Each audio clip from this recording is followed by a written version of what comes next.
traversed the tombs of Naxxramas. We've climbed every cliff on Black Rock. Now the world cries out for heroes.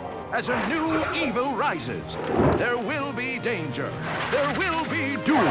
There will be ancient temples filled with relics, treasures, and traps. Who will answer the call? Explorers lead, and we are in need of explorers. Adventure we seek, cross land and sea. Won't you come and join us? Yes!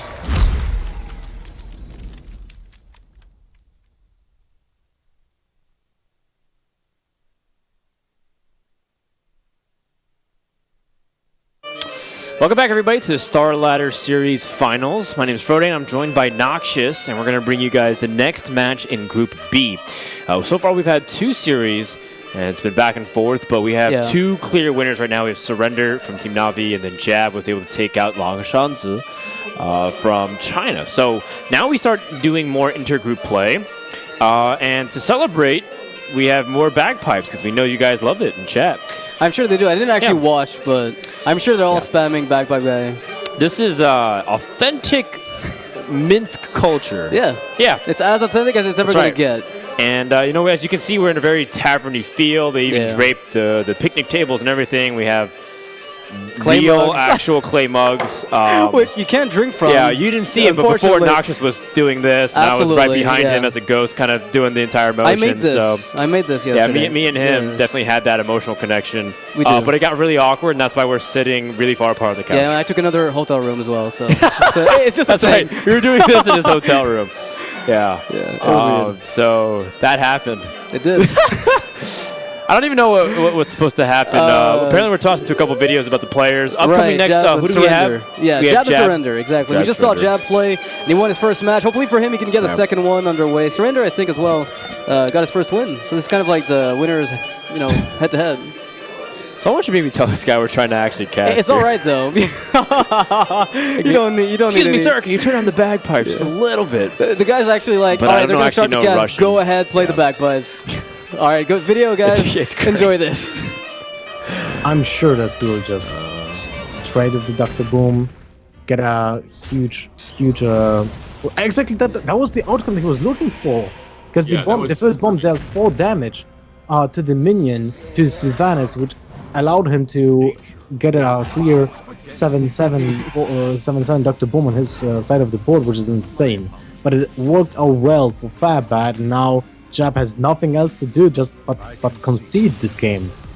So this might get him 2 damage, and he has still 1 damage from the attack from the hero power, and I mean from the hand. And unfortunately, that's it. A really different game from what usually you see. But oh man, Jab is just cracking those cards. Wait, is that lethal? I think this is lethal, right? This is 14, 7, 4. Yeah, this is actually just lethal with his hero power. I'm not his hero power, I'm sorry. This is actually just lethal here. This is the most unbelievable, I was gonna say, this is the most unbelievable draw I think I've ever seen. We're gonna see the Emperor Thorson in, and wow, Druid doing Druid things. This turn is just actually just a meme. Look at this. It will be Animal Companion into Hopper that's finishing up the game. I'm not sure if he's playing Argent Host Riders, but that was Animal Companion. So now he needs the Hopper. Oink oink. No! It is not Hopper. If Jab has unleashed the Hounds, he was dead to it. He's dead to it anyway. Kill command's gonna do it. He kills both beasts, but there is a Haunted Creeper in Jab's hand, and Jab is gonna take this match. Yeah, I'm just gonna try to roll the Huffer for it though. Yeah, try to look for a little bit of kind of getting dog a little bit maybe. Get him off his game. Yeah, doesn't need the Animal Companion in just a very Jab-like fashion. Actually, I think if he just Lava Burst to start with, attacks with the Oh, you're right. That is going to do it. I was going to say, he just oh, wow. Yeah. Quite well in this series. And it seems I mean, 1 card away from the... Orange did... Oh, I guess Savage Roar anyway. I would say Orange did come pretty close to winning with everything that transpired, but I feel like the light well healing for what, 100? God. This is pretty disheartening. That was absolutely unbelievable. Happy Feast of Wintervale! Force of nature to steal not only the and the last spot to the finals. That was pretty insane. All right, so we got to see some of Jab's highlights to his road to the StarLadder finals. And, it's starting off with a really good victory here in the group. Remember, it's round robin. It's not a bracket double elimination group that a lot of people are used to in some of these competitions. And as such, that means that every win really matters here. Yeah. Even if you're 2-0, you are very likely to get through the group, but you also want to be able to go to the semifinals being seated there. Exactly, because it's all about the seeding. It's actually just about, you want to make sure that if you get first place in your group, you get the first semifinals directly, which actually means that the variance is lowered a lot. And Kalento yesterday was actually pretty happy that he got first place, because he's been looking for like a really sweet spot to be in. And Jab and Surrender are both fighting for the insurance, I guess, of maybe not getting a loss at all. Yeah, so we're going to see if one of these players win, they're almost guaranteed to go through. They're definitely guaranteed to go through in the top 3 of the group, which is important. But you want to be able to try to get to secure that semifinal spot against Kalento. So guys, we're going to go to another video to explain to you guys what's going on with Surrender. You guys can get to know him a little bit. When we come back, we're going to start the game here for Group B. After watching last Saturday tournament, I really wanted to qualify for offline finals for this time. And now I really glad that I could make it. Memorable match was against Purple. It was Marigo's Warlock mirror match. I had Whistle with my double Soulfire combo, but my first Soulfire discarded my second one. Then I lost. I usually spend around 20 hours for 3 days to think what to bring for the tournament. I think Stansipka is the most uncomfortable opponent for me. He is one of the best players in the world, and since he is the last Sider champion, I think everyone doesn't want to play against him. At this moment, I think I don't have enough tournaments, not as many as I want to play. So of course I want to play more often. I think it will allow the best player to win this tournament. All right, so Surrender here, coming from Korea and from Navi, now he bears even more pride onto his shoulders, and I think it does really factor in here. So far, what do you think of his play? I mean, I think Surrender, he brought Rogue, again, is one of 2 players that did. Kalento did, and Surrender did. And I think these 2 players, alongside Dog, are the only players really that played anymore in tournaments, no matter the metagame. And it's nice to see that he brought it. However, I don't know how much of a surprise it's going to be for Jab, because Jab was probably not expecting a Rogue to come up. And even though his lineup isn't the worst against it, it's also not the best. Rogue is especially good at dealing with Secret Paladin. Tempo Mage really depends on how the Rogue is built. And the Druid, I think that's really just up to how our players pilot the matchup. I think it's Druid favored, but still every Rogue player is like, no, it's Rogue It's Rogue favored, exactly. It's all about who you ask. One thing that really sticks out to me is we have yet to see a Paladin ban. And I know a lot of people are still...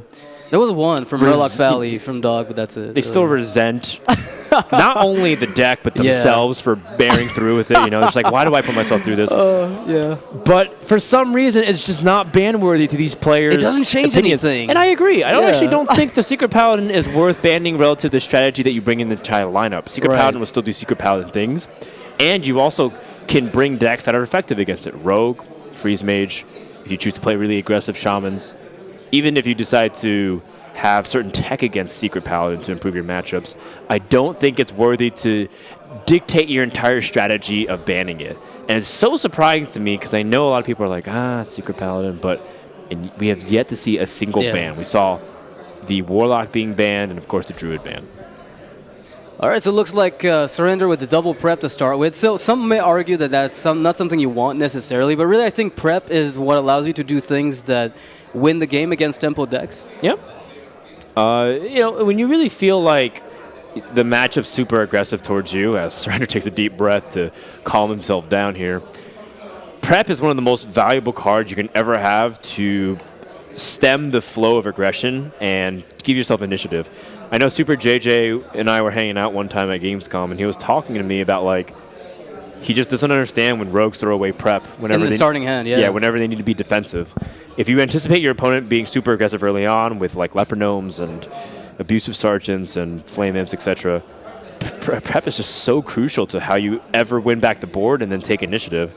And an easy way to ever tell if rogue's in a good position is to see how much initiative they're taking on the board. Kind of like how handlock, an easy way to tell them how if they're winning or not is how many cards they're holding. Yeah, they have in their hand. If they have 4 cards in hand, then they're on turn. They're kind of like 6. struggling, They're basically they've not been able to life tap whatsoever.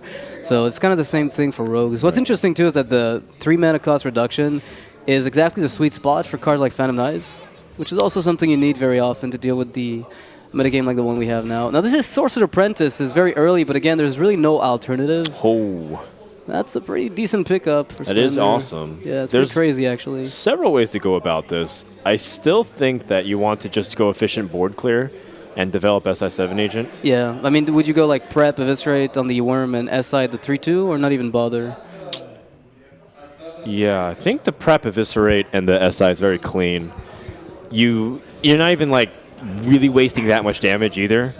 Because the thing about like coining out a shredder is that he can trade really easily into it, and then you're like stuck with whatever comes out of the shredder plus the Sorcerer Apprentice doesn't exactly die. Which so might not be good. Really good. Yeah, depending.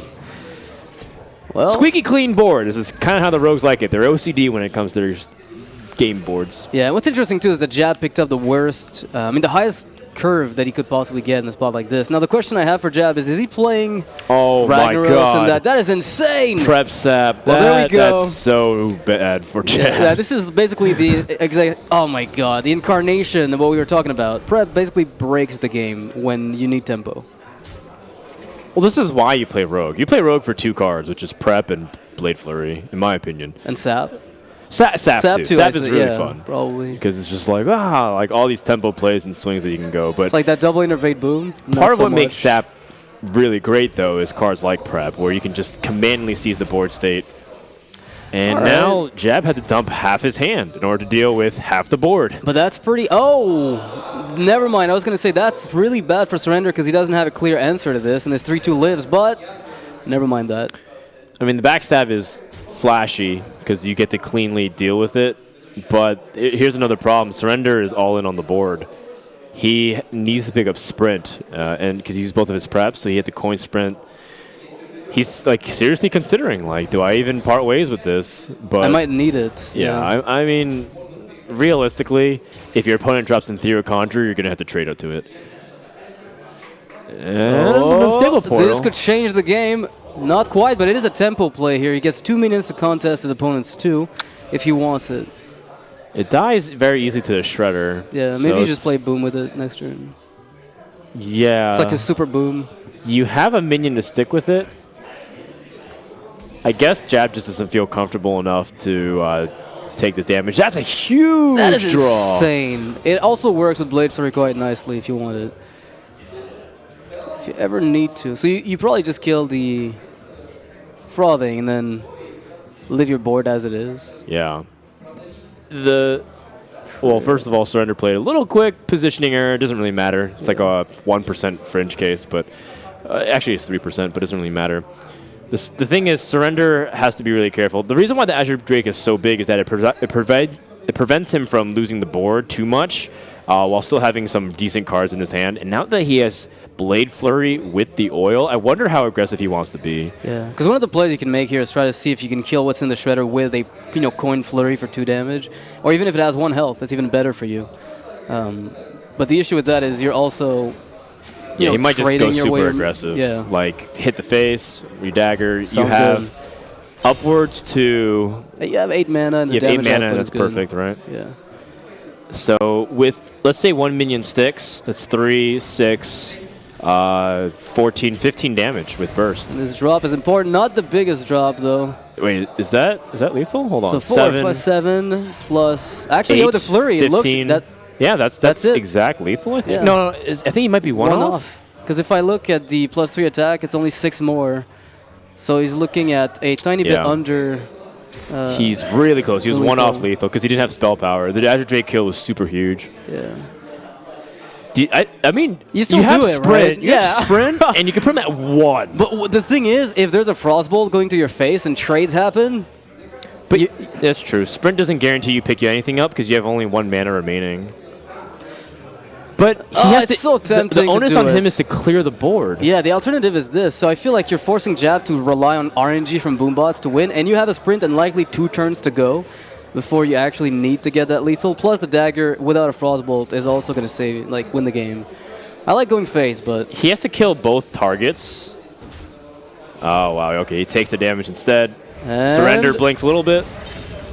All right, Wow. dodged a lot of bullets here. Jab needs a lot of help off this Arcane Intellect. Or he can always ping for the Doomsayer, and that's always fun. It's a last-ditch play, but it might also be the one that wins. Oh, that might help. Flame Cannon's not terrible. No. That is not what you're looking for. That's You're not dead. kind of bad. And he needs to hit the SI, he gets it. But he lives. now he buffed it, so he's just 1 damage off. Too bad the Trog doesn't work where if you play a spell, it buffs, because he could have backstabbed his own Yeah. Trog and attacked for 4. I mean, Jab's not feeling all right about this at all. He needs to pick up a Frostbolt off the top or something, but either way, he He's- expects to die, and that's just it. He's still dead even if he picked up Frostbolt because he couldn't freeze the face and to kill the minion. Yeah. So that wraps it up, and Rogue takes another win. This is a sleeper deck that's Yeah. been performing pretty well. And For the people another who play class it. that's been written off by many players in the Hearthstone metagame.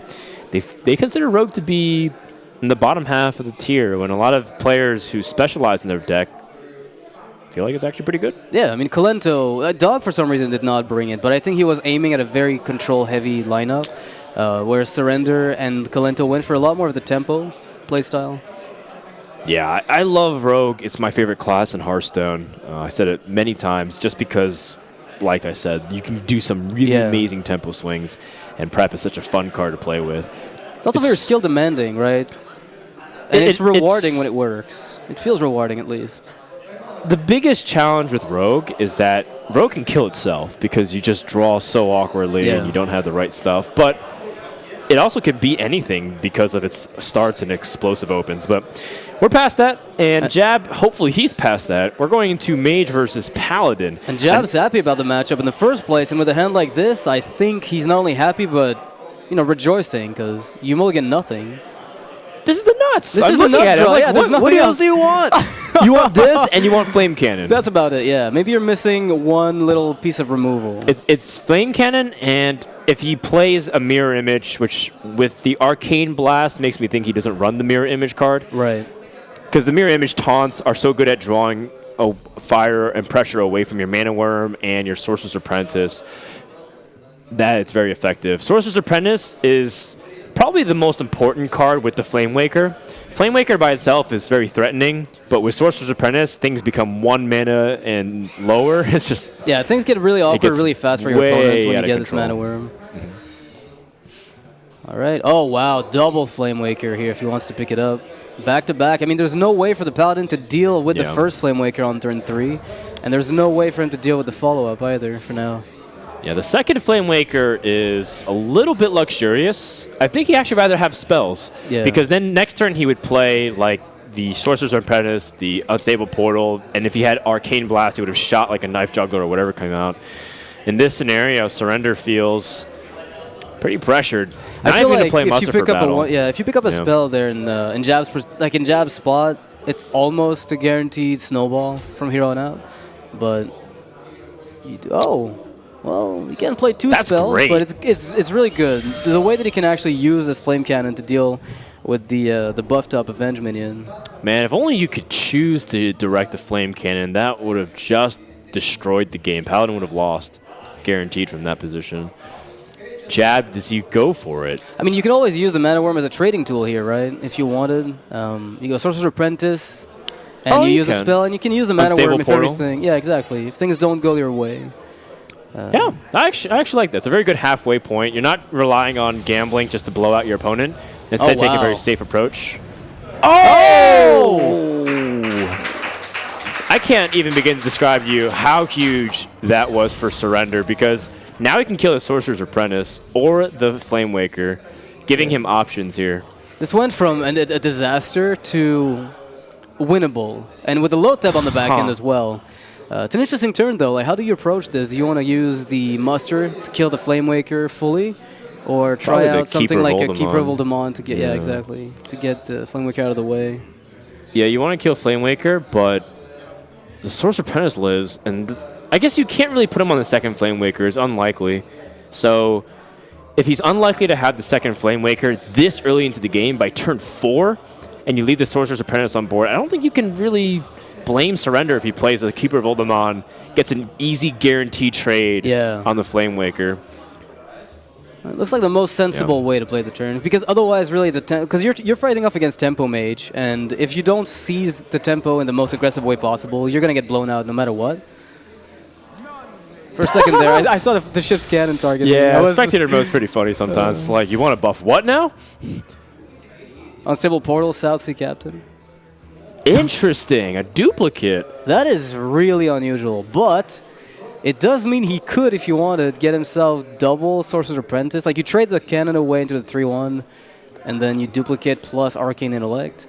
Duplicate is not what you want in a generic tempo mage, because duplicate by itself is not tempo. It's card advantage. You're able to play minions onto the board. Your opponent doesn't want to trade into your minions because it's very threatening, and when you do finally trade, you get more cards to back it up.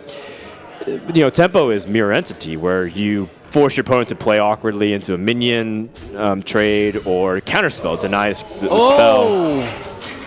Oh! Good lord. This Flamewaker really wants to hit face. Yeah, that's unfortunate for Jab.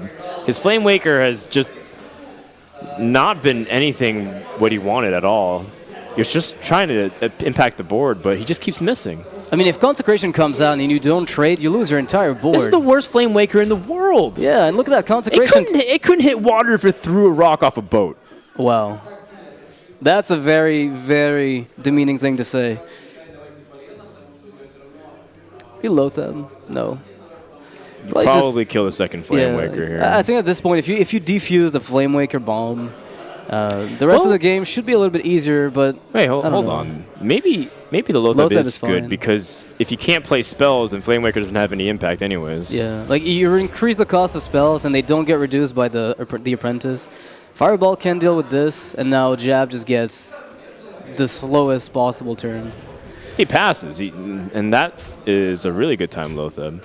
I was like thinking about the implications of it. Ooh. I heard you like 6 cards. Surrender got very fortunate this game. From all the Flamewaker hits, like Jab had Coin, Flamewaker, Sorcerer's Apprentice, second Flamewaker. Yeah. It looked all but one. And losing that board was just so big. And now I think Jab can't really come back here. I mean, one of the ways you do come back is if you pick up back-to-back, say, Fireballs coming up, and you get to hit the Paladin repeatedly with Burn. Oh, yeah. But you have to draw. You absolutely have to... Burn is a possibility. Well, that's one way to start. One Fireball is already in hand. I think at this point he's going to have to try maximizing the amount of damage he deals to Surrender's face. Repentance is one of those secrets. So what did he not pull from the deck? Competitive Spirit is my guess. It could be. Then again, this is two. We've seen one Avenge earlier, and the second one's in hand, so it's got to be the Avenge that's not there. Sure. Jab's going to try to see if he can snipe the Lotheb with the Redemption. I hope they don't all go face, because that... Based off the way the trends are, okay. Well, you know, they kind of split it this time. Yeah, not bad. Not the worst. Jab going to hope for an opportunity to snipe his opponent with some burn here, but Surrender can play it a little bit safe. He's got Boom, he can kill the Mana Worm, and then just wait for what his opponent has. Yeah, there's the option as well of just muster for battle plus a trade. Like, you play it slowly since nothing can kill you once you have the board in a spot like this. It's kind of weird, though. It's kind of weird. I don't mind the muster for battle. It's definitely all right. The Boom is also perfectly fine, in my opinion, as well. Either way, both of them load up like, I can win next turn type of thing. Yeah.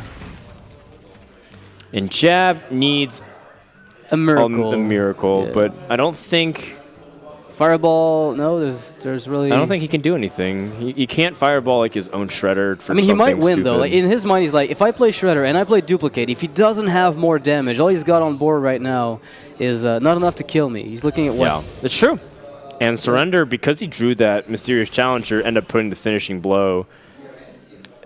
But the big story is the Flame Wakers from Jab. Yeah. Who all missed. Yeah, let's just hope those Flame Wakers aren't the ones defending our country. Oh God. I mean, Jab is gonna have to replay that Tempo Mage to win. I thought with a hand like this, there was a very slim chance you'll ever lose against a Paladin, trying to load up the board early, but... That's 2 quick wins for Surrender, and Jab is going to have to 3-0 a Druid, which is unlikely considering how consistent Druid is. But he's got Tempo Mage, though, right? Yeah, but I said 3-0. Yeah, and that's going to be tough. He has Paladin and Tempo Mage, which are 2 decks that can be very effective. But if you ask a lot of pro players these days, they all have one consensus deck that is overall the best on ladder compared to everything else, and that is Druid. A lot of players actually put Druid as their #1 deck currently in the metagame. Over say, Secret Paladin, which is still considered one of the strongest. Top 3. Yeah, it's in the top 3 exactly, but Druid tends to be the one that doesn't have a terrible matchup, no matter how... Like, they have bad ones, but no very polarized ones. One of them, coincidentally, is Tempo Mage. Tempo Mage, yeah. Secret Paladin is also an unfavorable matchup, and... I don't know. I feel like I'm very unfavored in the Druid mirror. I don't know about you. Yeah, Noxious, I feel like my innervates are at the bottom, and his are at the top alongside Emperor Thorson on turn 2. It's just one of those things. Oh, hey. Well, that's interesting. That's a pretty good 3-job to find early. Well, that's a pretty good card to find early. There's a lot of good cards to find early in both of these hands. There's a lot of choices here from Surrender. Yeah. This is the type of turn that actually determines how the flow of the game goes from here on out. This is a really interesting turn. I guess the Aspirant Hero Power, like Aspirant Innervate Hero Power, lets you curve into Shredder next turn. Yeah, but then you also have Wild Growth. Wild Growth guarantees a Shredder next turn, because if your opponent shut it down with Frostbolt, then you have a dead turn. So maybe you just go Wild Growth. You wouldn't Innervate Hero Power in that case, though, would you? That is such a tricky turn for Surrender. For the sake of like top decking, it's all about top decking, and I feel like the top deck is better guaranteed if you play the Wild Growth first. Whether or not you innervate now is irrelevant. The thing is, first of all, Surrender doesn't know that it's duplicate, and if there's duplicate, that means Mirror Entity might not be in the deck. But assuming Mirror Entity is in the deck, don't you want to keep Darnassus Aspirant as well for the future? So I think I like Wild Growth a lot more than like when I evaluate it. Yeah, for top decking purposes, like you're always curving, as you said, it's better than Aspirant, and so you're going to be getting a 4-drop into a possible 5-drop, of which you have 3 in the deck, I think, baseline. Good sequencing as well from Surrender. You avoids taking additional damage by pushing in the minions. Oh man, all these spells, better find a Flame Waker soon to accompany them, because this pretty lonely. This is painful, because now the Sorcerer's Apprentice lives, and that is a lot of cheap spells. Oh man! Wow. And if something really weak pops out here, and that's one of those weak things. You might want to use removal on this if you don't want to damage your Sorcerer Apprentice to put it into swipe range or hero power range. Sure, Arcane Blast. He knows that he doesn't have Keeper of the Grove, which would have been perfect on curve. And now, Surrender has to draw something good. That's not bad. It dies a Flame Cannon, but you've seen one, so you're probably confident enough that it'll live, so it's worth a shot. He's really trying to figure out how he can optimally sequence things too, because he knows Mad Sciences is on the board. He has the Darnassus Aspirant. If you can pull out the Mirror Entity, you can climb ahead by summoning it. Because what happens is Mirror Entity puts a Darnassus Aspirant on your opponent's side of the board as well, and they don't gain the Mana Crystal. They lose it from the Death Rattle instead. So I guess there could be a Shade Hero Power turn where you're setting up a really good swipe then, which would probably be optimal if you're looking to pop the Entity next turn. Where all you do is, swipe, and then Aspirant comes out. He's also thinking about the possibility of a Flame Waker coming out the following turn. True. On 4 mana, you can play Arcane Missiles with the Flame Waker and just shut down the Shaded Naxxramas. So he really makes sure that he's accounting for all possibilities. Really loving Surrender's play right now. Yeah, it's a little bit clunky here to play the Shredder instead of using the Flame Cannon to remove the Shade, but you'd rather have a 4-3 on the board than lose your entire board to a swipe that was telegraphed and then get punished for it. Now the question is it duplicate? Yeah, I'm trying to figure that out. Oh, wow, that's a bit dangerous. He's going to find out, and it's not. So he's going to hero power it down, take his time, but he should get a high inclination towards that this is Mirror Entity. It could also be Counterspell, because the way that everything is sequenced, Swipe ended up pulling out the secret as opposed to triggering at the same time. So Flame Cannon is used up here for Jab instead of the Frostbolt. He values the possibility of using it as targeted burn as opposed to hoping that it hits the right target, obviously. Okay, we go first with the Darnassus, and it is in Jab. Well, to be honest, Jab wasn't really planning on using much of that Mana Crystal anyways. Yeah, I was going to say. I mean, with a hand like this. He avoids giving a Shade, which is always funny because when a Shade gets Mirror Entitied, it ends up growing faster than the Druid Shade, which is something that always, like he always gets a better trade as if he played it first. And it's kind of annoying now for Jab that he used up the Flame Cannon #2 because there's no more and that Shade is untargetable for the time being. Well, not really. You just Frost bolted and Gamba. It's stealthed, right? Oh, yeah, I guess you're like it. I like it. Here we go, Jab. Flame Waker, time to redeem yourself. Be good. What? No. Unbelievable. Freaking way. Eyes Howl. That's big, Frodan. That's really big.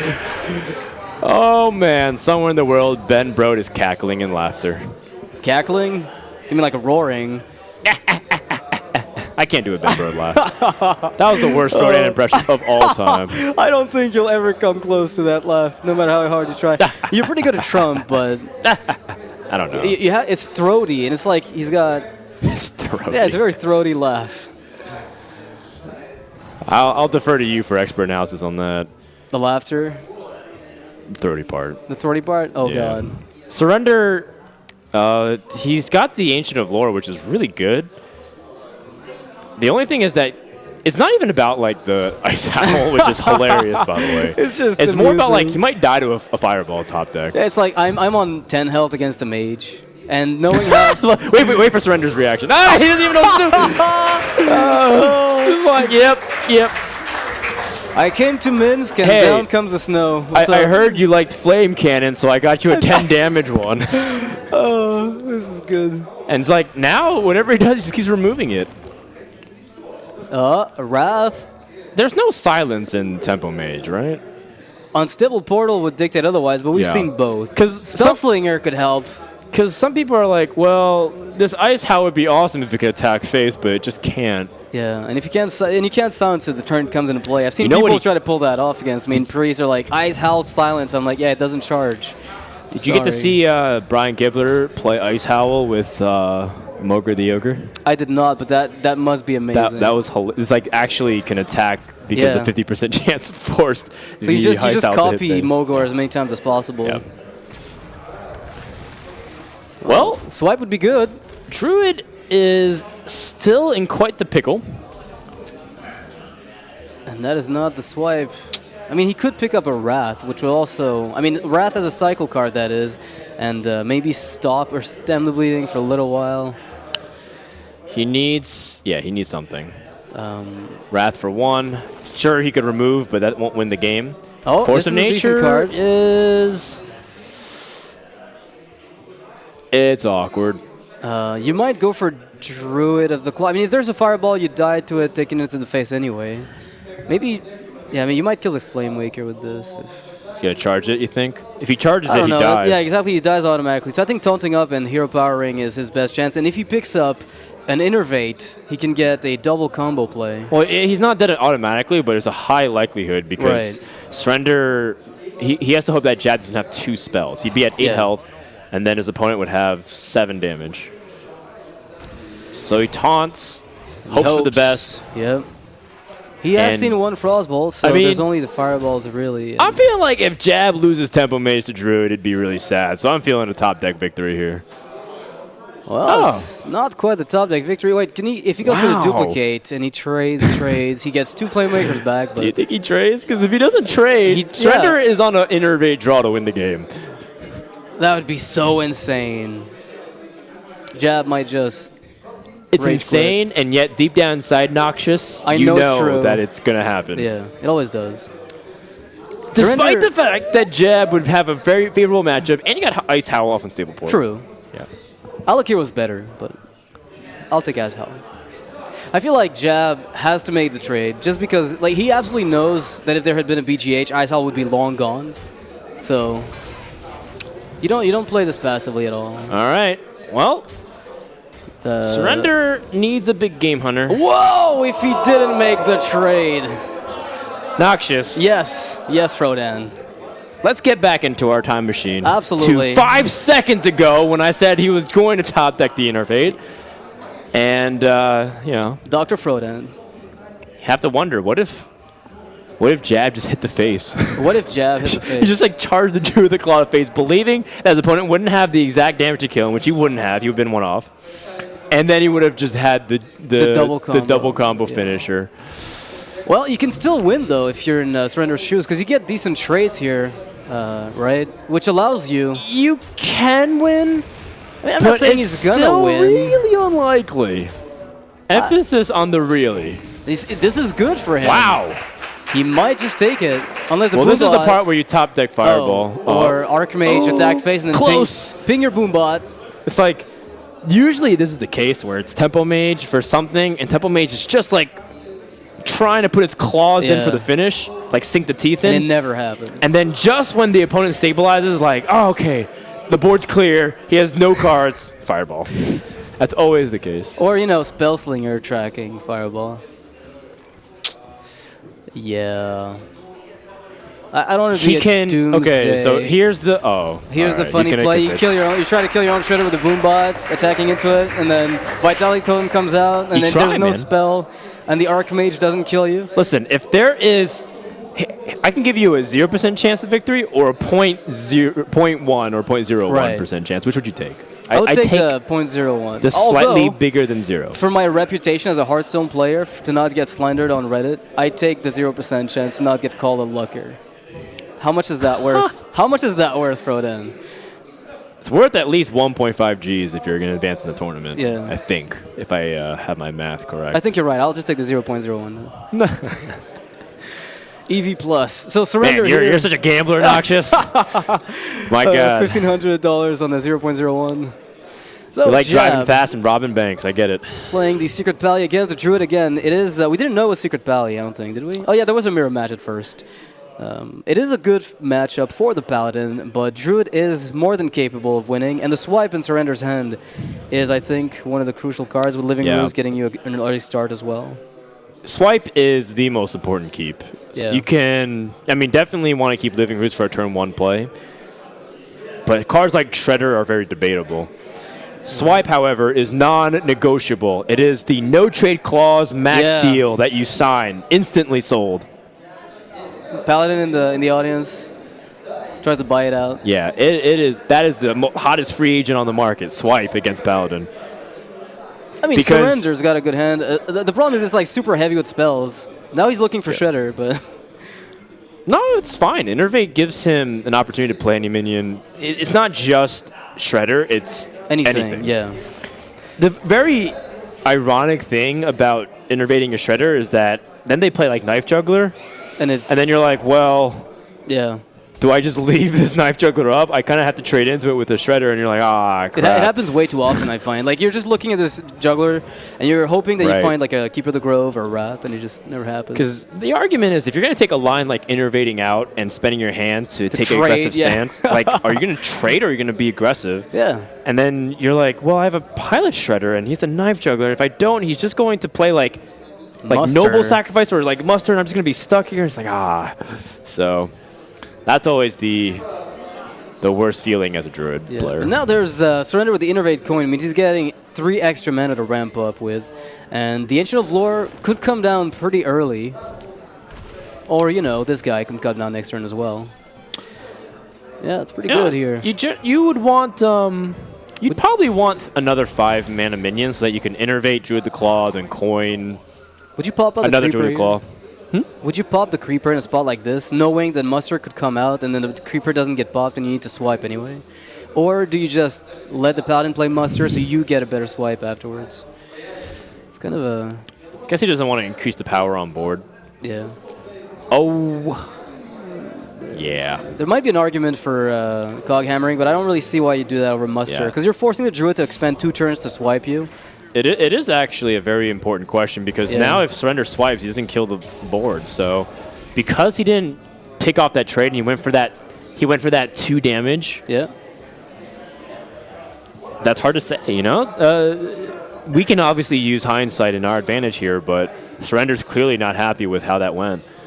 And now that there's a very strong board, I mean, these are flimsy minions individually, but the sum are greater than the parts here. The fact is he has 5 power on board to remove stuff, and if he has Blessing of Kings... Then you're in a world of hurt. Although that would put whatever is a 5/5 down to 1, which makes swipe really relevant. So you could innervate out the Druid of the Claw as a sacrificial lamb to deal with what gets Blessing of King, or at least force it out of them. Right, but you're still back in the same spot. At the turn afterwards, exactly. You swipe, and then there's 2 1/1s left. So yeah, because you'll still be like a little bit of mana out. So in the end, it's probably not worth it. Now, Surrender can still remove the board. He has access to 6 mana this turn, so he could technically hero power, innervate coin swipe. I don't mind, like... I really actually don't mind that play, but you'd need to be able to guarantee that your turn 4 would be fine with Wrath, which it might be if a Shredder comes out and nothing else. Oh, man. Forcing that Kings, which is fine, because if Kings comes out, then you have Swipe, Innervate, Wrath with a cycle. This was painful, to say the least, because now Surrender has taken a line where even if his opponent doesn't do anything, say he passed his turn, does he swipe or does he bypass his turn to play Ancient of Lore? It's very so hard. awful. Yeah, it feels awful. It's not bad, but it does feel like... It's such a small decision, Noxus. A 1/1 killing a creeper or hitting phase, right? It feels relatively innocuous. But it's one of those things, it's a little bit like playing Zoo, where those small decisions end up showing up every single turn. It didn't do anything. Paladin just passed, basically. Played 1 Secret. It's like, whoop-de-doo, and now you're going to have to swipe it. And you're going to have to try to figure out what the secret is. But this swipe is so massive. Yeah, it's actually... It's like, what's going to win Surrender the game if it happens. This is... What amplifies this is Jab is passing not 1 but 2 turns. Okay, well... Maybe not. Well, he has Coghammer, but... I would hero power this because I can always use the Keeper of the 1/1 if I want to. It's not half bad. Right, but the Coghammer is so... Like, this is not the value you were looking for. I mean, it's 6 damage, I guess.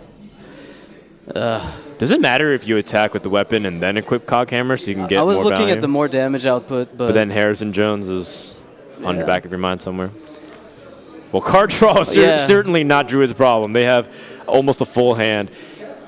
So he's got 8 mana effectively if he wants to use it. I mean, I think Ancient of Lore is still a very solid play, but he has no idea what that secret is yet. He knows it's not Redemption. He doesn't know if it's Avenge. If it's Repentance, he gets punished pretty hard by this 1/1 Divine Shield. Exactly. So the consideration of maybe playing the Shredder is there, but I feel like the Ancient of Lore giving you card draw and following into more options is just the safest one. It's always the safest one, because if it dies, at least you got something out of it. Well, one of the things that I know Lothar was telling me when we were first learning Druid back like a year and a half ago is, how long are you going to wait for Innervate to get value? Because it just gets worse as time goes on. Yeah. Everyone always dreads the turn 10 Innervate. And you're not going to get much better as... Like, part of what makes Innervate great is that you can get something out much earlier than it should be. But by 6, 7, 8 mana crystals, you can play anything anyways. So, it doesn't really matter. Surrender here can always trigger all the secret lineup and use the Keeper of the Grove to deny the Avenge if it lands on the 1/1, let's say. It would actually take out quite a few buffs, but the 6/6 stays up. Now, this is a complex turn. There's a lot of implications of what happens depending on where the Avenge lands. Yeah, this would be a decent way to trigger Repentance for sure. So he's going to do this, attack. Hopefully the Avenge lands on the Divine Shield and then he can Keeper the Grove. You might just Shredder to never trigger secrets and force him to play. His turn. This is also very reasonable. Yeah, I think it's also motivated by the fact that he has the Drake Wrath for cycle or deal a lot of damage, and if the challenger goes down low enough in health, Keeper of the Grove can also finish it off. So you force the Paladin to not be able to replay his secrets if he has any. It's not bad, not half bad. So now Jab has, despite passing 2 turns effectively, has a really good opportunity to run away with the board position. How worried is Jab about a combo play at this stage? Because he saw Surrender do nothing. I'm not talking about some crazy Innervate combo play, but just, you know, Savage Roar, double Savage Roar, swipe on the back of it as well. It's completely feasible that Surrender has combo pieces, which he has one. But the turn that Surrender passed, which was turn 3, is not unlikely either. Like, Druids sometimes just have awkward hands. So ever since then, he's curved out pretty well. I would say Jab feels pretty like normal about the state of Surrender's hand and just probably plays as aggressive as he can. Yeah, this is pretty much the... Oh, pretty sweet. Okay. There's still the entire secret line. Oh, wow. Well, this could have been a disaster if the Shredder wasn't removed. At least a near disaster.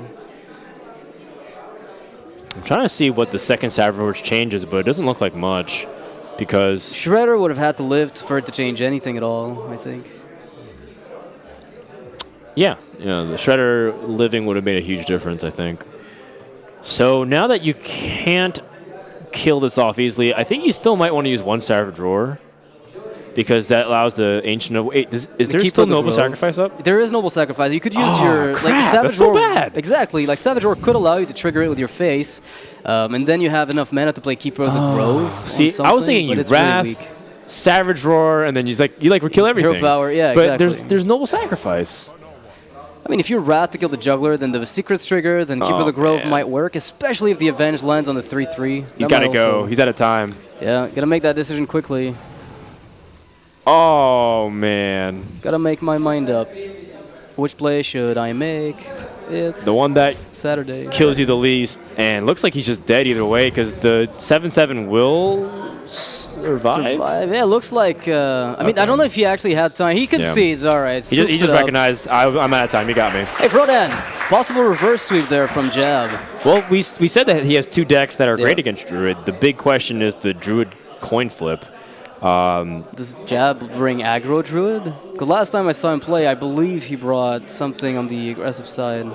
If he did bring aggro Druid, that is very good for him because it is favored in that matchup because you can get out a board much quicker and Savage Roar earlier. Yeah. So if that's the case, great call by Jab. If it's just Druid mirrors, well, let's just say... It's not the most exciting of mirrors in Hearthstone. However, it can have very... I found a lot of difficult decisions exist in awkward turns, like turn 3 to 5 feel like the decisions you make just change the game entirely.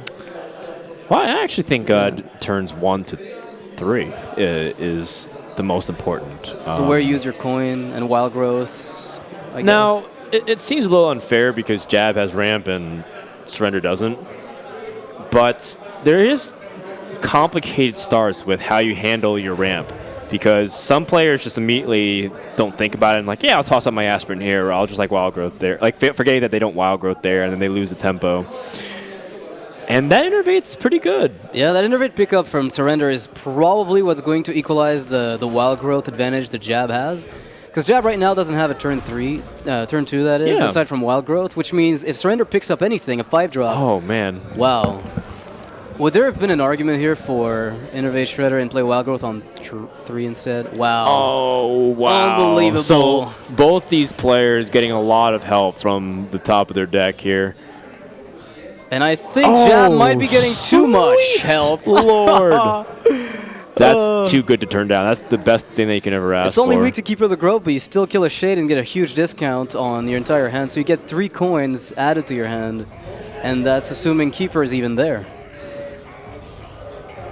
Surrender is really stressing out here. Remember, winner of this series Swipe Hero Power is guaranteed to go through to the next round. You could swipe Innervate Hero Power, but then your turn 5 is looking awfully dry. I think you swipe trade. You need to innervate lore to command back into this position. The worst thing that will happen is your opponent plays a 6-mana minion for 5, so I guess a Sylvanas, and that even then you just trade evenly on board. So what if you Hero Power down Thorson this turn and pass? No, Lothab would wreck you. I was gonna say like you just take the extra damage now, and then you get a swipe, And you can always keep your Innervate for something like an extra swipe on a clunky turn. Oh, you want to swipe Innervate Hero Power. Yeah, if you want to do but then this turn. you're stuck swiping next turn as well, which might not be bad. You keep your Shade, and Shade growing helps you answer a threat as well. But your removal is very awkward too in the following turns. Yeah, I think it's a reasonable play though. It's only weak to something like an Innervate, Ancient of Lord to heal the Emperor. Well, he does go for the swipe trade as you mentioned. I think this is by far his best chance of coming back onto the board because the Ancient of Lore is a two-way threat. It builds the board and it gives you card advantage. Well played here for. Yep. And Surrender is extremely relieved. It's like, well, if that's the worst, if that's what you reduced your hand with, then like I can definitely come back with Force of Nature on the following turn after this. So you know what, man? The Druid Mirror is swinging back and forth, and it's not as, I was kind of alluding that it wasn't exactly exciting, but it's back and forth, man. Sometimes it's really annoying because one of them gets everything, the other gets nothing. But in this case, it's been very polarized. I mean, not polarized, but rather kind of like tug of war, rather. Yeah, it's been close. I like it. Not necessarily a bad draw here from Jab.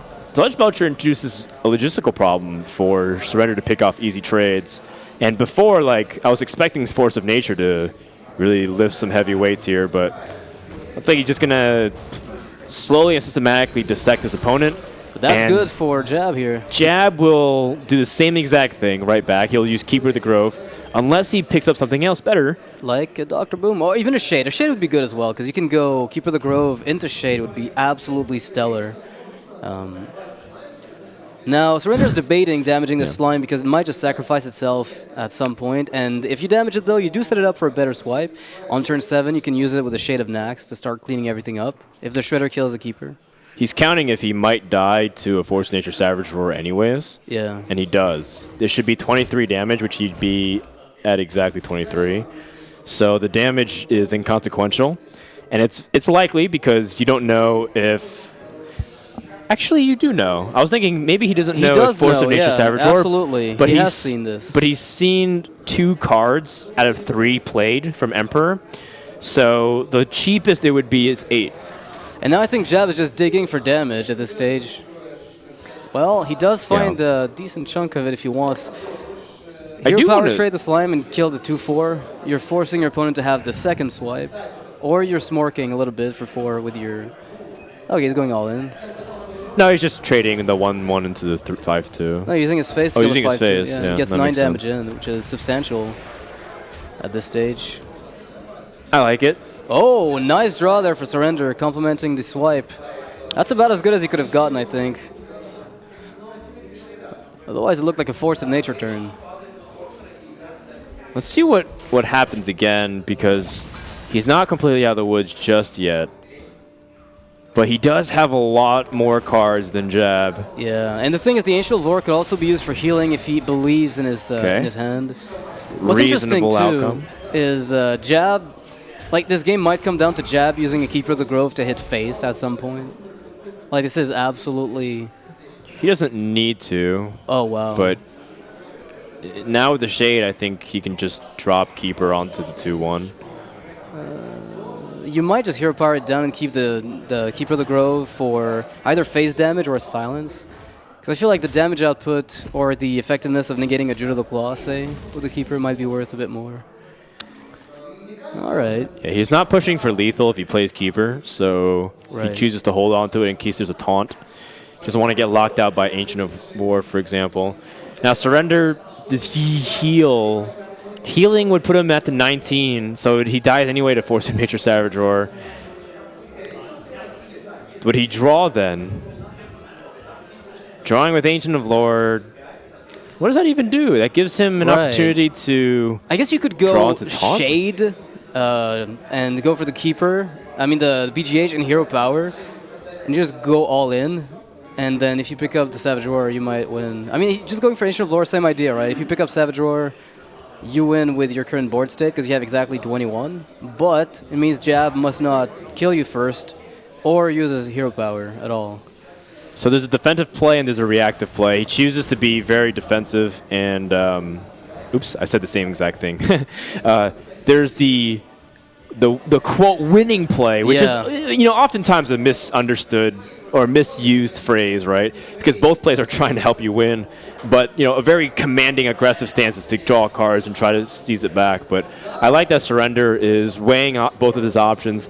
He goes for the heal, recognizing he still dies to Force of Nature Savage Roar, but he doesn't die to like gimmicky stuff where it's just like, oh, like a Force of Nature swipe, and then I just die. It's like, oh, come on. I wasn't playing around that. I was playing around like something else, I was playing around the Savage Roar shenanigans, not the... So you could go for just hero power. You might not even trade if you think you can top deck the win, because the 5/3 that is doesn't kill you with Force of Nature Savage Roar right now, but it would over the following turn. That is interesting. So that trade tells a lot to Surrender, I think. Like many people might think of that like, of course he kills a 5/3. Yeah, but first of all, Jab is playing around Force of Nature Savage Roar Innervate combo for 22. The second thing is that Surrender's like, well, if you're playing really defensive and you know that I can go to 19, that must mean that you probably don't have a lot of combo pieces and you're not confident in finishing the game. So you can use a Force and play the Shade on the back of this, clean up the board, and then have it in your favor. And you're forcing Jab to drop the biggest threat he has, which would be Dr. Boom in a case like this if he finds it.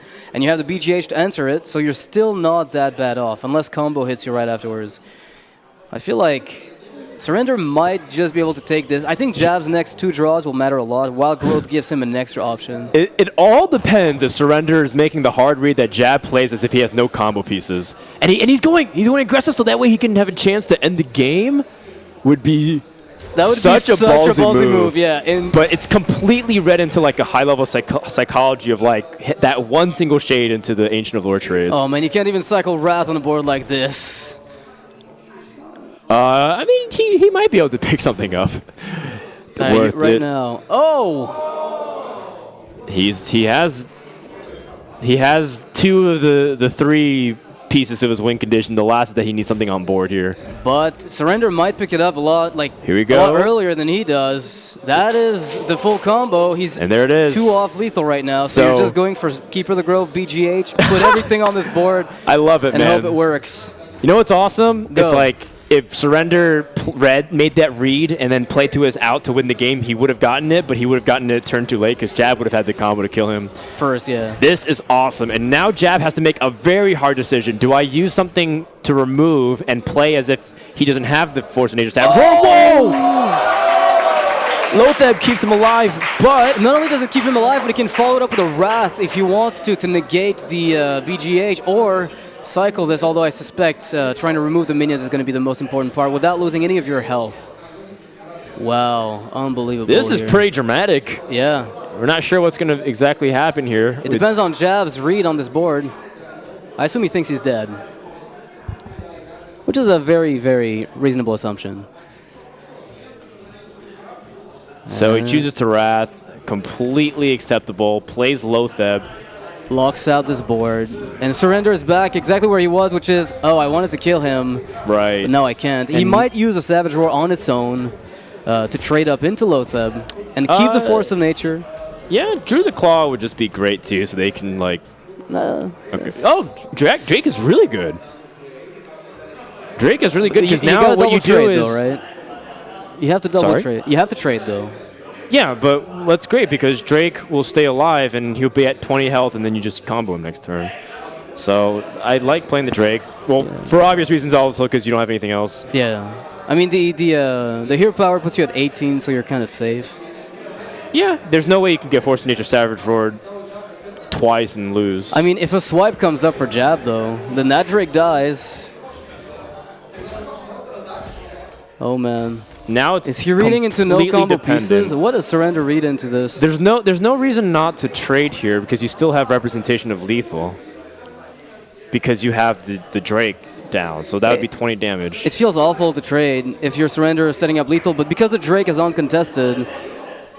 But it's not that it really feels awful. I think it's just more that you're sad because it weakens your board state, but. Ancient of Lore is a surprisingly good card in a spot like this. You're about to die. Yeah. All you have to do is keep this, Ancient of Lore on the board, and he's going to contest the Drake magnificently. This is a fantastic game. Yeah. Ancient of Lore. Now Jab has to again weigh, like, do I go for card advantage? Do I heal to be safe out of... This is a stalemate. It's a standoff between two guys with overpowered cards, and they're just looking to unleash the first combo. It feels like anything can happen all over again. Innervate? Nope. That's also a really good card. That's actually There's one no of the more best swipes, cards you can though. ask for. And if he gets... There's no more swipes. Druid of the Claw would be great, though. But you have to kill this Ancient of Lore. But Azure Drake is the same thing as like Lore, but except he gets to have 5 mana to play something else. Yeah, you can actually play Savage Roar here to trade into the Ancient of Lore and then Hero Power. I think that's got to be the safest way to go about this, right? You can also play Druid of the Claw and in taunt mode. Don't you die? No, I guess you don't. No, you'd be at 23 and your opponent has 21 damage through Force of Nature Savage Roar combo. So if you play Druid of the Claw, how do you die? Yeah, I don't think you could die unless... even Innervate wouldn't work. And then, you know what happens from there? Jab's forced to combo clear. Yeah. Which actually comes down to, does he get Dr. Boom? Or does Surrender get Dr. Boom? Here's the thing about the Savage Roar. He doesn't actually set up lethal that way. Well, with the combo, he still gets one another... off. He's 2 off, actually, because his opponent will heal. He'll get 22, I guess. Correct. Is he going to go phase? No, just with the Hero Power. Okay. Just his own Druid. Yeah, but he still doesn't have lethal this way. Oh, Jab draws the Innervate, and that is a misfire. Wait. If you go for combo now, you dodge Loatheb, you could technically just top deck a swipe, because now you're locked out of the game by a taunt. Whereas if you went for combo here, push for 14, there's no more heals in that deck. You can also get the Hero Power in. A top deck swipe would win, and you haven't seen the swipes yet. They're still in. Well, if I kind of like this combo play. If you push, I think it's correct, because swipe will be locked out. Surrender can't actually win, and Loatheb doesn't even win it. Not a card you're looking that's for. basically like Innervate at this point. Yeah. Although, we've been Roar. seeing Druid hover in a life range where Darnell's Aspirant staying alive might actually be the key. If I'm Surrender, I just slam this baby down in taunt mode. I keep saying defense mode. And just try to go as hard as you can for this victory. There's not much else left to think about. You just have to let the cards play themselves, and let's see what Jab's got. Whoa! Charge. No, there's nothing that you could top deck here that wins. Because it's so smart. His opponent had if you went for the play last turn, he would have been able to win off the top deck for Jab. Oh no! Hold on, I want to point out that Surrender made a brilliant play here, just now, because if for some reason he lost everything on board, doesn't matter. He still has Force of Nature Savage Roar to finish the game, because he recognized that Jab probably is holding combo, and he knows that he won't die too. That was awesome. And now Jab is in a situation where he is rewinding the past minute of his life, wondering why he didn't combo for that possibility of winning the game with a swipe top deck. Yeah, the swipe is kind of disheartening.